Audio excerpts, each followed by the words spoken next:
మనం నిత్యం సాధారణ భోజనం చేస్తూ ఉంటాము. కానీ ఫంక్షన్స్, స్పెషల్ డేస్‌లో మాత్రం కొంచెం ప్రత్యేక భోజనం ఉంటుంది. చెప్పాలంటే అదే పంచభక్ష పరమాన్నాలు. కొంచెం డీటెయిలింగ్‌గా చూద్దాం. పంచ అంటే 5, భక్ష్యాలు అంటే కొరికి తినేవి. ఉదాహరణకు వడలు, బూరెలు, అరిసెలు లాంటివి. భోజ్యం అంటే నమిలి తినేవి. అన్ని రకాల రైస్ ఐటెమ్స్ అంటే అన్నం, బిర్యానీ, పులిహోర లాంటివి. మూడోది లేహ్యం, నాక్కుని తినేవి. డైలీ మనం తినే భోజనంలో నాకు తినేవి ఏముంటాయి అనుకుంటున్నారేమో.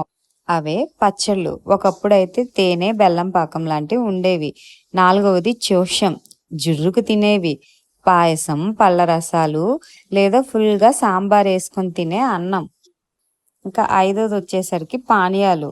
మెయిన్ ఎగ్జాంపుల్ అంటే నీళ్ళు, పానకాలు, కషాయాలు, మజ్జిగలు లాంటివి. ఇవన్నీ కలిపి తింటేనే భోజనం పూర్తవుతుందని చెప్తారు.